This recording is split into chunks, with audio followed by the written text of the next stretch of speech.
I believe perspective is a virtue. When serving a higher good, you can't get anywhere meaningful in life if you don't have perspective. Imagine standing in a desert that stretches to the horizon in all directions. Great sand dunes rise and slope around you like waves rippled by the wind. Millions and millions of tiny specks of sand pile up high and wide. Each speck, nearly invisible, is totally insignificant in the desert of others just like it. Take away one grain of sand and the desert remains unchanged. But even in this desert that reaches as far as the eye can see, all of the grains of sand in view represent only an insignificant fraction of the total number of grains of sand on planet Earth. Take away all the sand you see, and many millions of deserts just like it remain untouched. But our planet, as colossal as it seems, is itself a speck when compared with the other celestial bodies nearby. 1,000 Earths fit comfortably inside Jupiter, and 1,000 Jupiters fit inside the Sun. And the Sun, which is 90 million miles away from Earth, is just one of the many billions of stars in our galaxy, which is over 500 quadrillion miles wide, an insignificant speck in a vast desert of insignificant specks. Then there are many, many galaxies, 2 trillion at the latest estimate, and the number keeps on growing as we learn to see more of our universe. Scientists predict that there may even be many more universes out there that we have yet to find a way to observe. We are like that speck of sand. Take away our entire planet and the universe remains unchanged. But then we are not so small. Let's imagine something else. Start with the body, made up of organs, each made up of tissues, each made up of cells so small that they cannot be seen with the naked eye. Every cell is an intricately orchestrated machine, managing inputs, sharing resources, sending out signals and building new forms, constantly working day and night to keep you doing everything you do. Those microscopic cells are still built from something smaller. Organelles, mitochondria, nuclei, ribosomes and vacuoles, each performing distinct yet interconnected functions, moving around the molecules that make them as they come together and decay. And these molecules, smaller still, are made up of atoms, bonded with forces that we are still seeking to fully understand. Atoms made of particles, protons, neutrons and electrons, made from smaller particles, gluons, leptons and quarks, too small to even imagine, moving in ways we can barely comprehend. Yet, human beings are doing the work to discover these depths. 86 billion neurons fire in our brains. Trillions of synaptic connections activate as we identify, remember, and imagine the world, simultaneously executing processes, performing billions of calculations per second, investigating many contradicting possibilities in the form of concepts, stories, reason, and feel.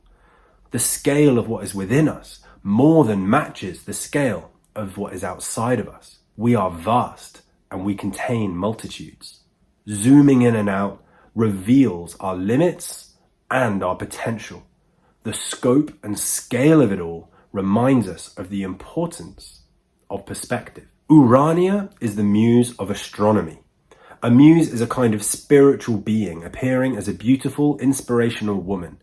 In Greek mythology, there are typically 9 muses, each in charge of a different realm of science and art. The 9 muses live on Mount Helicon, north of Athens, where they were worshipped by artists seeking inspiration. Ourania's identifying symbol is a celestial orb, and in ancient Greek culture she functioned as the inspiration, guiding scholars, astronomers and philosophers in their study of the stars, the planets and the skies. But in ancient Greek astronomy, the sky isn't just a window into outer space.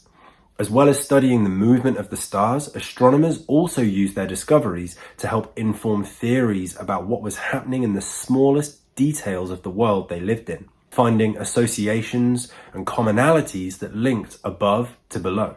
The study of the ordered movement of the night sky was connected to the pursuit of knowledge and understanding in general, seeking out the divine order and perceiving the laws of the universe. Ourania embodies this essence of perspective and shows herself in all these kinds of pursuits. The purpose of gathering knowledge is not just to be clever or to pass a test. More knowledge allows us to grasp a wider context and account for more nuance, leading to better understanding, better decisions, and more successful strategies as we try to do things in the real world. In ancient times, great minds came together to exchange ideas and record their findings. Their discoveries were used by leaders and patrons to drive progress and prosperity. Scholars, alchemists, historians, and astronomers studied at the famous Library of Alexandria, gathering the world's knowledge onto countless scrolls. Homer's epics, Hippocrates' medical treatises, and the ancient myths of forgotten lands sat side by side along with many other texts that have unfortunately been lost. Not everyone believed that those scrolls were worth preserving, and so only a fraction of all that stored up knowledge remains today. We don't even know for sure how the Library of Alexandria was lost. We might think that this kind of information loss isn't possible in our era of backed up cloud storage and digital hard drives, but maybe you own some old floppy disks, videotapes, CDs, or USB drives that you can no longer access. Or you might have experienced the pain of a file disappearing from your computer without warning. Even with modern technology, data can become corrupted and obsolescent in a process known as bit rot. Without an active effort to preserve it, so much information will vanish, just like the scrolls that were lost from the Library of Alexandria. And with it, we will lose the perspective it provides. The great philosopher Socrates distrusted the written word. He believed that information written down only contained a small part of what was meant to be understood. He believed that the lack of context and experience that comes with written information means it's inadequate as a form of knowledge transfer. Ironically, Plato wrote down what Socrates said about this in a book called Phaedrus. At the Egyptian city of Naucratis, there was a famous old god whose name was Thoth. The bird known as the ibis is sacred to him, and he was the inventor of many arts, such as arithmetic, calculation, geometry, astronomy, drafts, and dice. But his great discovery was writing. Now in those days, the god Thamus was the king of the whole country of Egypt. Thoth came and showed his inventions, desiring that the other Egyptians might be allowed to have the benefit of them. He enumerated them, and Thamus inquired about their several uses and praised some of them and dismissed others. When it came to writing, Thoth claimed that this would make the Egyptians wiser and give them better recall, specifically improving both memory and wisdom. Thamus replied, "O most ingenious Thoth, the parent or inventor of an art is not always the best judge of the advantages and disadvantages of his own inventions to their users. And in this instance, you, who are the father of letters, from the paternal love of your own children, have been led to attribute to them a quality which they cannot have. For this discovery of yours will create forgetfulness in the learners' souls, because they will not use their memories. They will trust to external written characters and not remember of themselves. What you have discovered here is an aid not to memory, but to reminiscence. And you give your disciples not truth, but only the semblance of truth. They will be hearers of many things and will have learnt nothing. They will appear to be omniscient and will actually know nothing. They will be tiresome company, having the show of wisdom without the reality of it. If stored knowledge won't last forever, and our interest in preserving it begins to fade as soon as it's recorded, we are in real danger of permanently losing a wealth of information. The only things we will be able to really know are things we can see immediately in front of us. But almost all the useful information is not obvious. We can't hope to gain a greater perspective if we cannot access the kind of information that requires generations of work to discover. Our collective knowledge and wisdom, gathered and preserved over millennia, is at constant risk of disappearing into a collective amnesia.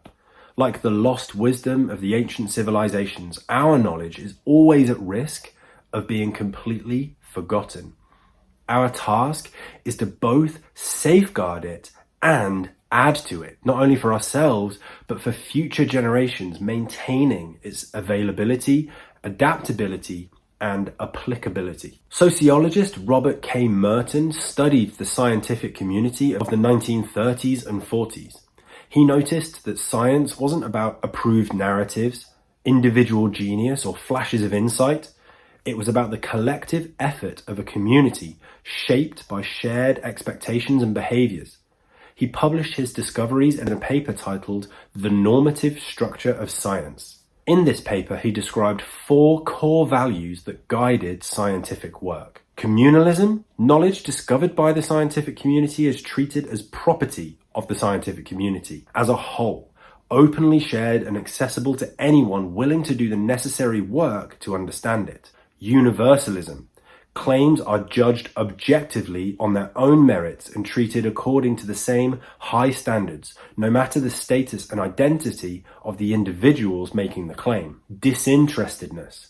Scientists don't act out of personal interest for profit and status, but instead their drive comes from the desire to seek out truth, learn more about the world, and gain greater perspective for the benefit of all. Organized skepticism.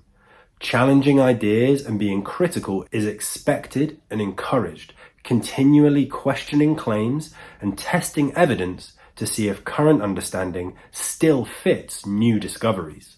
These 4 principles are abbreviated into the acronym KUDOS and are known together as the Mertonian norms. They are the forerunner to my model for applying perspective, which I simply call Ourania.